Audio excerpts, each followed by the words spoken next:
Okay, so today we have Dr. Amir Danesh with us, and Amir, he's a board-certified periodontist and a fellow of the International Orthodontic Association. Now, I understand, Amir, you're also very involved in the dental research community, having published over 20 scientific papers in respected journals.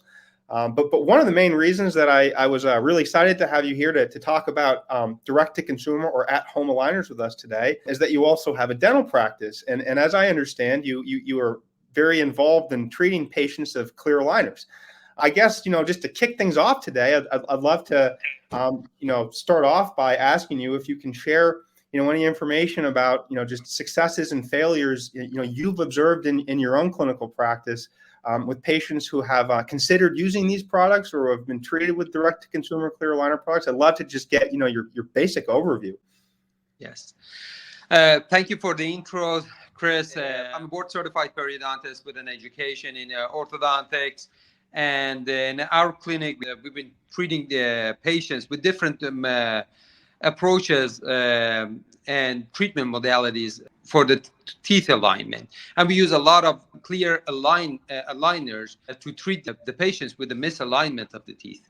And again, one thing is the term clear aligners. So the term clear aligner, it's a treatment modality that has been established. It's been in paper. It's evidence-based. It's been using for years to treat the patient with malocclusion or misalignment of the teeth. Recently, we noticed it's a huge push from the market to change this treatment modality to direct-to-customer mode, I should say. And there are different brands out there, different marketing plans, different approaches. As we all know, we have clear aligner and we have direct-to-customer approaches. The whole purpose of this meeting is to bring more knowledge for the customers, how to choose certain brands than the other ones. Absolutely. And even their provider who's providing these type of clear aligners and this type of treatment to treat their malocclusion and misalignment of the teeth. Absolutely. With Smile Prep, we've been following this space very closely since about 2018. We've tracked the evolution of this direct-to-consumer treatment model. We've created a whole system to collect input from customers who have been treated with these products. And what we're seeing a lot of people have a very positive experience, and they appreciate that it's more affordable, that it can be very convenient because they can do basically like have their progress followed remotely with an app as opposed to having to have regular appointments. So there are positive aspects. We also understand that there have been some concerns raised about maybe this isn't a good option for everyone. In fact, I think we can confidently say that this is not a good option for everyone. Yes. But one thing that we don't have is the clinician experience. We've talked to yes. some of the chief clinical officers at some of the direct-to-consumer home aligner companies, but we haven't spoken so much with sort of independent providers. And so this is the purpose of this conversation today, is to get a perspective from someone who can kind of see the clinician side. So, with that in mind, have you had specific patients who have come in and discussed, this option, working with, a company like Smile Direct Club or Byte? There's several providers out there today. Have you spoken with patients who have come in and have said, I'm considering using this option, or have been treated with this option? And how do those conversations typically go? What advice do you give them? What guidance do you give them? I'd love to hear some experiences. Absolutely. We've seen a lot of patients actually asking us about this sort of treatment. And my answer is, personally, let me put it this way, I like the whole simplicity that these direct-to-customer market products put in out there. It makes it very simple. It makes it very affordable. These are the things that I really like about it. My critics would be, we really need more observations before we put the patients under this type of treatment, regardless of brand. Mm-hmm. We have to have certain types of x-rays. And I'm surprised. And I see, back to your question, I see a lot of failures. I see a lot of success. But I see disasters. I can tell you, as a periodontist, I see, because one of the main things that unfortunately, a lot of customers won't notice till later on, maybe immediately after treatment or few months, few years after treatment, is the effect of these type of movements on the gum tissue. And I've seen and treated a lot of these patients with a gum disease, gum defect after the procedure, which can be very easily prevented by pre-treatment proper diagnostics, including x-rays, including sometimes certain types of x-rays. 3D CBCT scans, cone beam scans are huge in the dental field right now. A lot of orthodontists using them. A lot of periodontists use, almost all periodontists using them.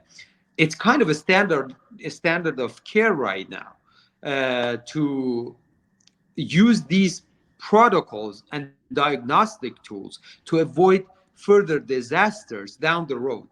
Yes. So these are my main critiques to all the direct-to-customer marketing products, although you make it very easy and affordable to the patients. But there are, I should say, significant number of patients will get damaged by these misdiagnoses at the beginning, and unfortunately, they won't notice it immediately. They'll notice it 6 months later, 1 year later, 2 years later, when we see them for treatment of recession. Yeah, what happened?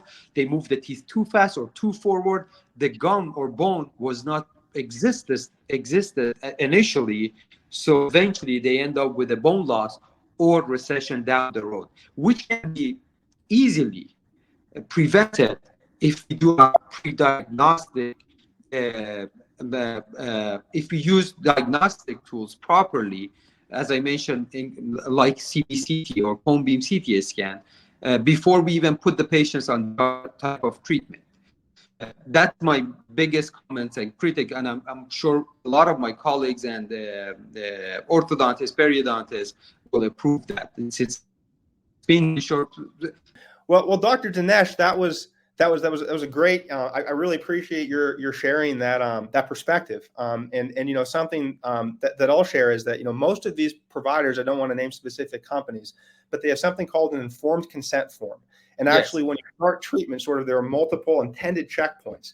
The first is that there is, with all of the well-known home aligner providers, there is a dentist involved, the state licensed dentist. They all make that claim.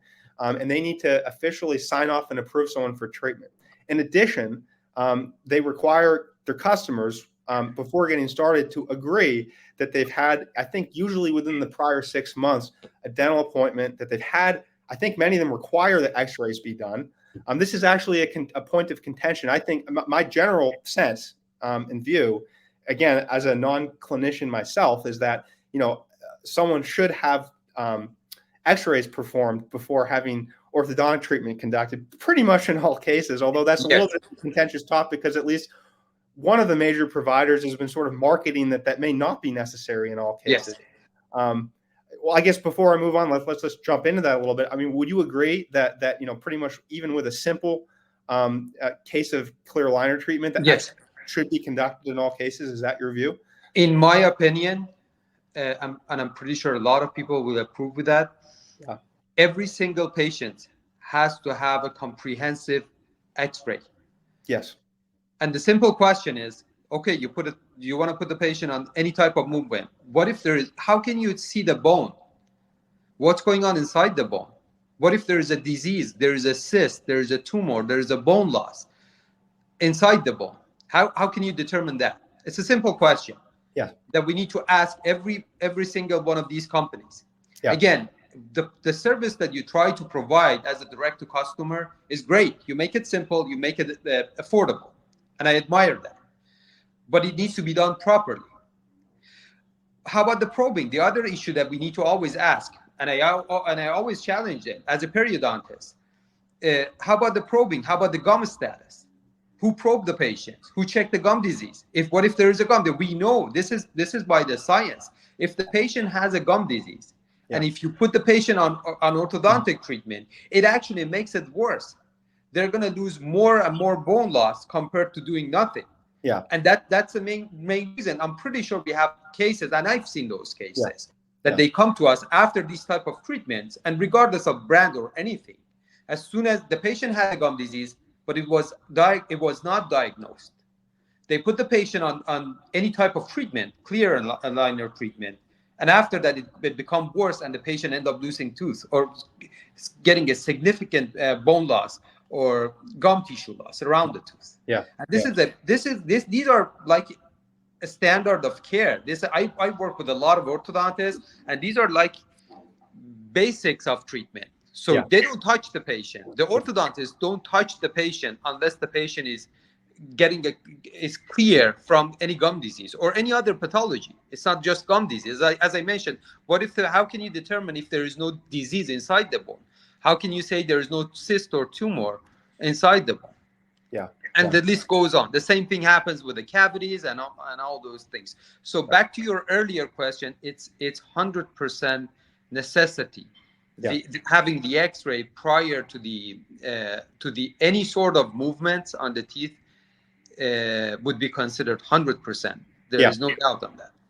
Yeah, good. If not more advanced as X-ray, the discussion will become nowadays is, do we need cone beam CT scan, three-dimensional CT scan, to get more information about the patients, even that are more susceptible to getting bone loss and all those things. So to rule out all those patients that may not even get benefit from those certain types of movements. So cone beam X-ray technology, is it? Did I say that correctly? It's a CBC, cone beam CT scan. It's type of a CT scan, three-dimensional X-ray that shows us, because normally our X-rays, the dental X-rays are two-dimensional X-rays. Comes with different names and different types. Panoramic X-rays, PA, pre-apical X-rays.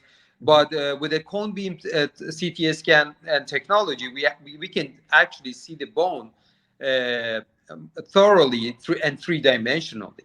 And it actually helps us to diagnose better. So you can spot more potential concerns or issues or things that should be addressed prior to commencing. Absolutely. And avoid a lot of disasters down the road. Is that technology popular in orthodontic and dental practices these days? It's very established. A lot of orthodontists, a lot of specialists, a lot of dentists who are actively involved in placing implants, treating patients with orthodontics, has it in their practice, and they're using it. It's very established and implemented in dental offices nowadays. Got it. Thank you for that context. And getting back to this whole topic of informed consent. So I guess I wanted to dig into that a little bit with you. Do you think that that's an adequate safety measure? That basically, if you're going to get treated with direct consumer aligners, they ask you prior to confirm that you've been to a dentist recently. You're basically that your oral hygiene is being cared for, and that you've had a dental X-ray within 6 months confirming that there's no cavitation or clear gum disease. Do you think that that's adequate, or do you think that is necessary? Do you think that it would be strongly advisable for a patient to specifically have their teeth checked in person by a dentist specifically for clear aligners? Because that's a distinction, right? Like, if in theory you can pass this test, right, for the informed consent with many of these providers just by going to the dentist regularly, right? But you haven't necessarily been checked for clear aligner treatment. We always recommend that people strongly consider going and having a visit specifically to have their teeth checked for clear aligner treatment. Do you think that that's a necessary recommendation? How do you feel about that topic? You mean to have like a dental visit, X-rays and everything in the last 6 months?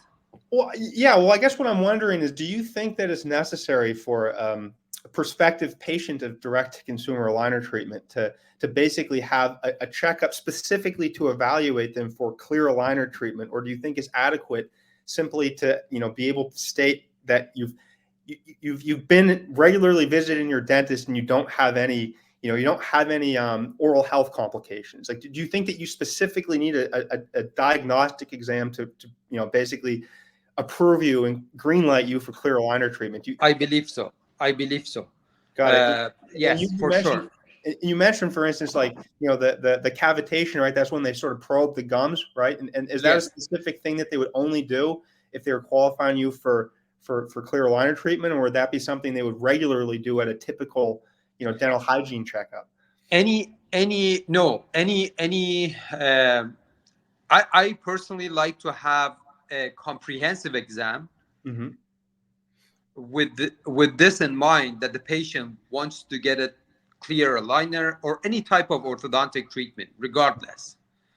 And with that comprehensive exam, that includes a full X-rays, checking of the probing, checking the gum disease for any kind of gum disease, the cavities, any bone defects or anything like that, that we may not go that thoroughly in our routine exams.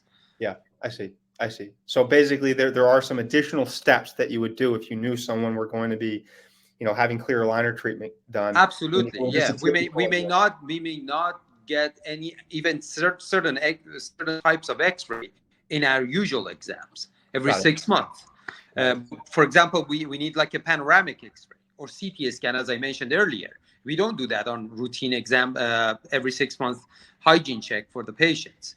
But when we know the patient goes through all these things, we have to actually. That's something that's a malpractice. If you start the patients, as far as I know, and the orthodont, and we talk with our orthodontist patient, it's a malpractice if you don't have, let's say, certain types of X-ray before you start any sort of orthodontic treatment for the patient. Got it. And so, we do advise our readers to visit their dentist and discuss this before starting treatment. We think that that's absolutely a best practice, and you've confirmed that thinking. Yes. But I guess, one other question that this raises in my mind is, we generally just recommend visiting your local dentist, and we assume that, pretty much any provider with a general dentistry background would be able to sort of qualify someone for this form of treatment. Do you think that that's correct? And you're making me wonder, do you think that it would be advisable to recommend that someone specifically visit a dentist who has experience treating patients with clear aligners?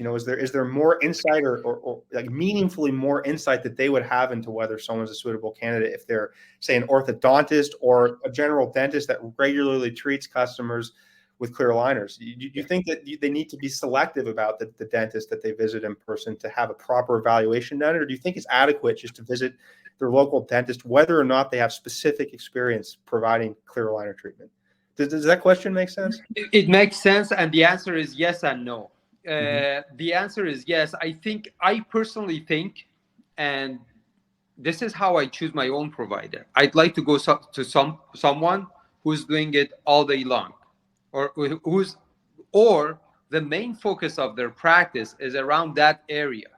Okay, it can be a specialist, or it can be a general dentist who's doing a lot of these cases. There's no problem with either one, but they need to see decent amount of patients and have their practice focus on those sort of patients. Being said that, some providers are not able to provide the patient, let's say, with certain amount of X-rays. That's where we shouldn't send the patient, actually. So we need to make sure where we send the patient, they have the, I should say, equipment to provide enough diagnostic information for the patient, and provide enough X-rays and exams, and have enough knowledge of what they're looking at, to make sure they're not missing anything. That's the biggest thing. The whole purpose of all these diagnostic steps before we put the patient on any sort of orthodontic treatment is we want to make sure we're not missing anything. Because if you miss on some part, let's say on a gum disease, you can end up with disaster. Right. So it sounds to me like your recommendation is ideally, prior to proceeding to basically move forward with one of these direct to consumer clear aligner treatments, basically they discuss not just with any general dentist, but with a general dentist that's in the regular practice of treating patients with clear aligners, or braces. I would assume that would probably also be okay. That is correct. Or have certain trainees. What I would recommend, okay, you want to start with that certain market, go to the dentist, train them. okay, these are what I need. Make sure they have or like screen them. These Yeah. are what we need. These, if in order to qualify to work for us or like pass these things, we want to make sure you have a certain equipment, certain knowledge when you're evaluating and diagnosing these patients for us. Right. Right. Well, generally though, that does raise, that gets to a concern that sometimes, um, customers we've spoken with raise, which is they want to go and they want to discuss this option with their dental provider, but they're concerned that, if especially if their dental provider provides aligner treatment, that they'll see it as sort of competitive and they'll dissuade them, they'll unreasonably dissuade them from this format of treatment, even if they are potentially a good candidate, because it's competitive to their own practice. And I'm curious if you have any thought or comment on that, and any advice to obviously it's very important that these conversations with providers happen. Is there any advice you have? Well, first of all, do you think that's a legitimate concern for patients to have? And second of all, how would you advise patients to have these conversations with their provider? I think it's definitely legitimate for both patients and the provider to have concerns. For the patient, as you mentioned, to present it to the doctor. And for the doctor, because they're biased with their practice. The word bias is very important. And bottom line, to be honest with you, you need to be honest. You need to be honest with your doctor. The doctor needs to be honest with the patient. And I get these patients, a couple of these patients every month, and they ask me, first of all, you need to make the environment when you interact with the patient in a way that they're going to be comfortable bringing it up. That's the biggest thing for the provider, I would say. And telling them your feedback. I always tell them my feedback. I tell them, you know what? Yeah, as I mentioned earlier, they're easy, they're affordable, but it doesn't mean you're going to get the best results. You may or may not get a good results out of it, and that's reality. That's what I see every day. I see great results. I see failures. The same thing actually goes with the patient. As I mentioned, they need to see like an environment or the doctor character that they're feeling comfortable to share it with the patient. And if the conversation goes based on this, based on honesty, based on what's out there, I think that would be the best route to go. Because eventually, as a doctor, and I told you my opinion, we want what's work for the patient. That's the biggest thing. That's the whole purpose of going to work, publishing things to make it happen, but not just only in a legal way, in a correct and legal way.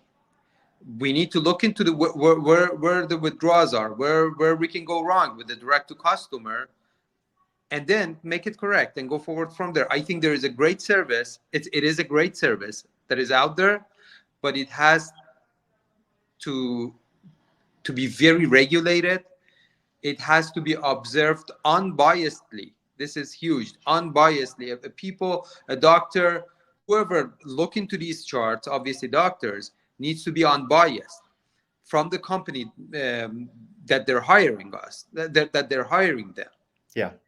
Unbiased opinion is very important in these sort of diagnostic and treatments.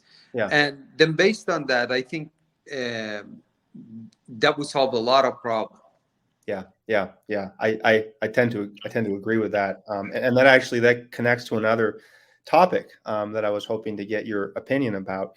What generally, and I understand that the outcome you get with in-office may not always be the same as the outcome you get with direct to consumer, because the direct to consumer products, they're generally intended to treat sort of more of the aesthetic concerns. I don't say this is true of all of them, but most of them, they talk about focusing on the social front six. So they're typically not much movement. Sometimes with the premolars, I think they do provide a little bit of movement, but especially with the back molars, they're not really adjusting.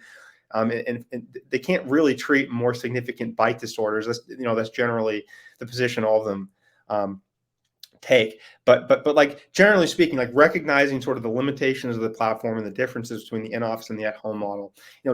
Generally, do you have a view as to like what fraction of prospective adult patients are a good candidate for direct-to-consumer aligners. Like, generally speaking, because again, there's a range that you hear. You know, I think there's one major direct-to-consumer clear aligner provider who, one of their officers stated in an interview that they accept 95% of prospective customers. Other companies I've spoken with, they cite figures more like 70 or 80%. Do you have a specific view as to kind of just directionally speaking, like what fraction of adult patients would be a good candidate for this treatment format? Yes. So I would like to ask different companies, based on what studies you're claiming this. Yeah. And the good answer to this question is, first, do we have or have they done any studies based on that? Because my opinion, their opinion, when you're getting to the scientific world, that doesn't matter. Yeah.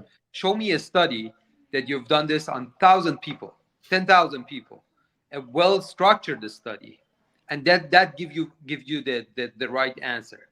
I can say 10%, you can say 90%, someone else who's making these things can say 98%.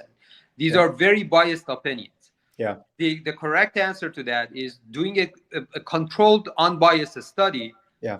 Then get the results out of that and see what we can get out of it, and that would be the answer. And I would like to see that. I would like to see a well-established, unsponsored study that shows this. Yeah. Oh, unfortunately, it might be difficult to do it without sponsorship because these companies have all the data, right? Exactly. You kind of that's what I was emphasizing on being unbiased and well-structured. These studies are not expensive, are not cheap. I'm sorry. Yeah. Are very expensive, very involved, and but valuable. I think it's going to be very valuable to the customers. I'm not sure it brings the same value to the manufacturers or not, but we need to perform like an unbiased, well-designed study to get the answer.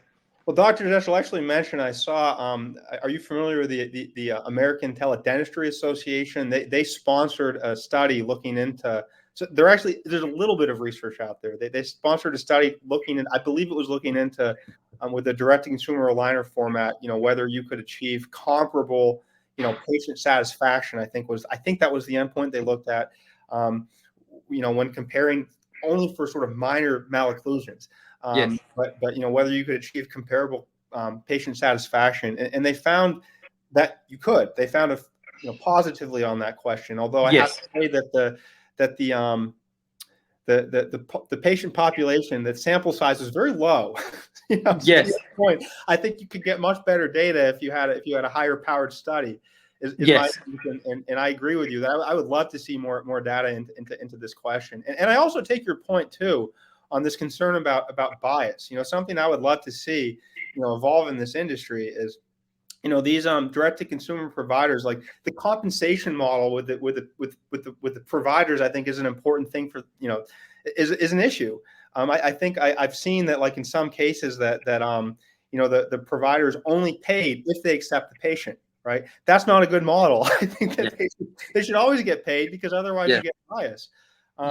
So no, I think that's a really important point. I think that ties back to your strong recommendation that people get a second opinion. I mean, I think it's a reality, whether you're talking about, you know, the direct to consumer providers and the dentists that work for them, or whether you're talking about an in-office provider. There's always going to be a potential for bias, and it's a fortunate reality for the patient. But I think the best solution to that is get multiple opinions.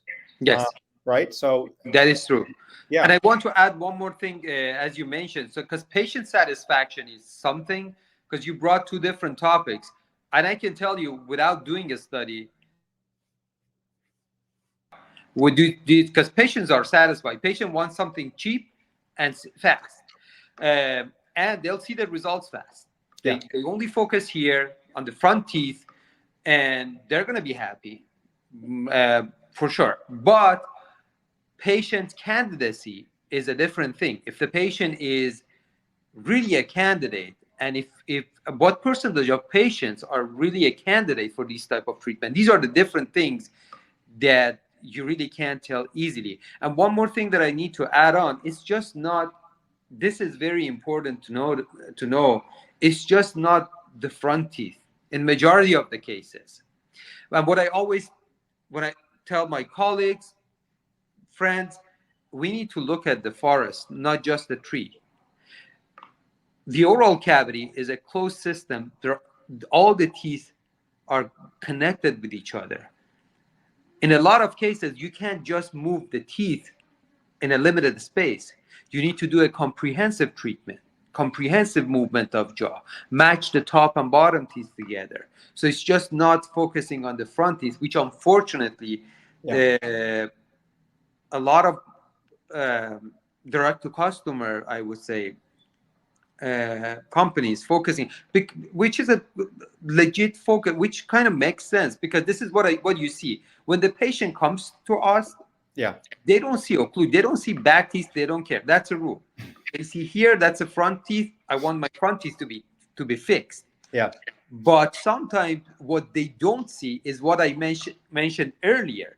By just fixing front teeth, it may cause you severe damages to your bone, to your gum tissue down the road, which you can't really see immediately most of the time, unfortunately.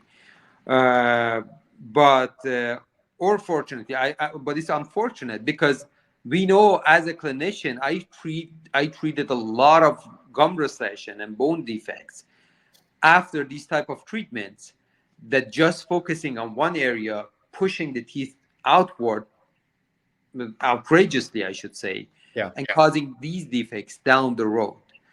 And patients come to me, okay, doc, I did it like 6 months ago, 1 year ago, 2 years ago. That's a risk factor. That's a contributing factor. And the way that I explain it to the patient, sometimes it's a risk factor.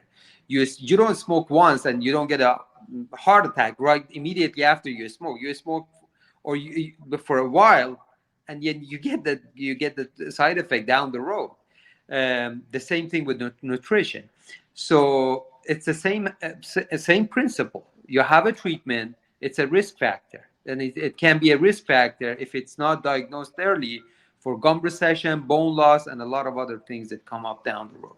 Right. But it does sound like your view is that if you do get properly diagnosed and reviewed, that you can significantly and substantially mitigate that risk. Right. Absolutely. You can either mitigate it and or prevent it. Sometimes we do gum grafting before we do these procedures. Sometimes the patient is not a candidate. We tell the patient, you know what, you're not an ideal candidate. You can do anything that you like, but I mean, you're not an ideal candidate. If you want to do it, these are the risks that you're facing. I think at least we have to tell the patient, and this is what informed decision and informed consent means. Really, you need to tell the patient, okay, if you want to do it, these are the risks that you're taking. And in each consent form, we have this part that explains to the patient risks and benefits and all those things. That I think it's fair to the patient to let them know first of all, if they're a candidate or not. If they're not a candidate, what are the risks that are associated with that? Or if they're not an ideal candidate, I should say. Specifically, it would be great if you could get information about the risks personalized to you, of course, because with any type of treatment, probably in your own practice you do this too. You get a long page of sort of waivers, right? But that's not really helpful to the patient. You want to tell them specifically for you, give them personalized advice about the risk and the benefit. Because frankly, I mean, I think you'd probably agree with this statement. I mean, with any kind of medical treatment, right? There's a balance of benefit and risk. And obviously what you want to do is you want to try to optimize to get as much benefit with as little risk as possible. Absolutely. That's always the goal. And you kind of touched on another point too, which is like the main reason that people typically decide to have, orthodontic treatment performed is that they're trying to improve the aesthetic appearance of their smile. But you're raising an important point, which is, in the benefits column, a huge advantage to orthodontic treatment is it actually can be a benefit from the perspective of oral health. You're raising a lot of concerns, which are totally valid, but also, my understanding is that having clear aligner treatment done, it can improve your oral health in many respects too. Like if your teeth are too jammed together, you're probably not, achieving very good oral hygiene. You can't brush well, it's hard to floss. Bacteria can build up. You're more likely to form cavities. oftentimes if your teeth are too jammed together, it can even create, it can create TMJ, jaw pain, it can create all kinds of issues. And this is actually an interesting topic. So like generally my impression is if you're trying to address a health concern, probably more often, you're probably going to have better results with the in-office treatment because it's just a more adaptable format. They can, treat the whole smile. They can get the molars more effectively. They can put attachments on the teeth, do more complex movements. Exactly. Generally. But I am curious to know, do you think that patients can get any oral health benefits with the direct-to-consumer model? They can definitely get benefits, oral health benefits, as you mentioned some of them earlier. So if they have crowding, let's say, or jam teeth together, so when we make them do the alignment, it makes it much more cleansable and easily to clean. So this is one of the direct benefits. But as I mentioned, sometimes it's just not correcting the front teeth. When you correct the front teeth, you need to move the back teeth as well. Because if you don't do that, again, it's not for all the cases. In some cases, if you don't do that, you're going to end up with losing a bone or gum tissue is just pushing the teeth outward.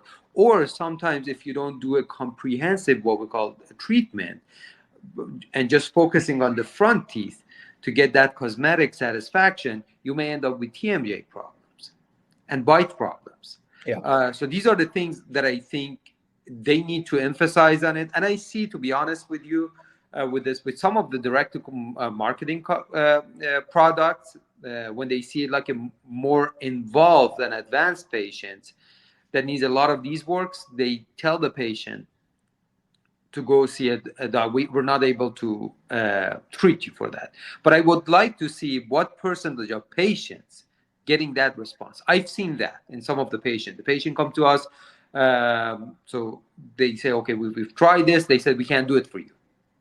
But it's also a good topic for another study to see what percentage of patients getting that, and basically how they're qualified their patients. I think that's a that's a huge point, and I should say screening point that we need to implement for all the direct to customer products to make sure that the patients won't get any damage from the service. Yeah, so more research. More research, more observation, more unbiased observation and diagnostics. Right. So Dr. Danesh, I know we're running short on time here. If you wouldn't mind, I have one more burning question I'd love to ask you. I guess it's not so recent now. A 2020 NIH-funded study, this one of the areas where we do have some research, found that about 6% of patients using direct-to-consumer aligners experience some sort of a side effect necessitating a visit to a local dentist, while the other 94%, they don't report that they ever needed to, visit a dentist. This raises, though, to my way of thinking,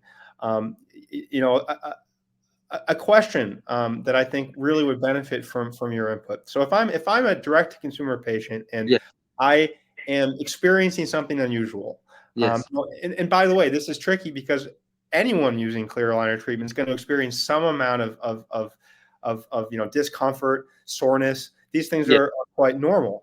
But when and it's also worth mentioning that all these direct-to-consumer providers, they have lines where you can talk to, a dental team and get some kind of input.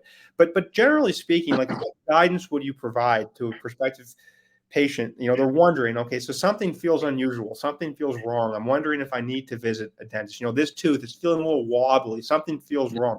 When, what are the situations for someone undergoing this kind of treatment that should alert them, like maybe I need to be setting up an appointment with my dentist? What would be the signs and symptoms and indications that they really ought to be going in person? Do you have a particular take on that? Yes, I do. There's no like a precise answer. So if you see this, go to your dentist or not.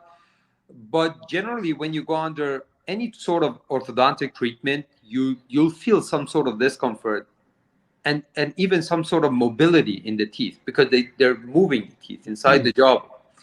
But short answer would be if you notice any significant out of range pain or mobility, obviously go to your dentist. Or significant change in the gum tissue. You see a significant recession on the gum tissue. That would be also a warning sign, I should say, to see your dentist.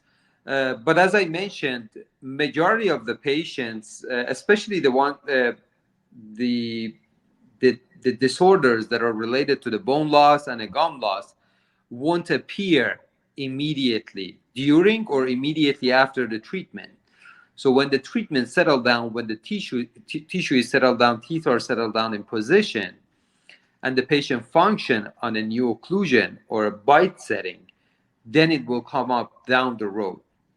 6 months, 1 year, 2 years, 5 years, God knows when, depending on different factors that we can avoid those before we start the treatment with proper diagnostics. Yes. Once again, another call to arms for patients to discuss this treatment option. Exactly. The biggest thing for the patients, I always tell the patients, first of all, do your due diligence.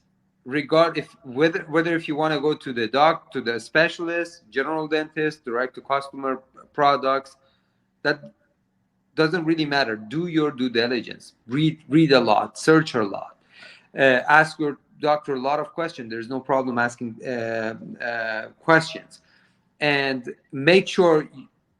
The next big thing is have a proper diagnostics. That's very important. Have a proper x-rays, have a proper gum checkup, probings, and everything.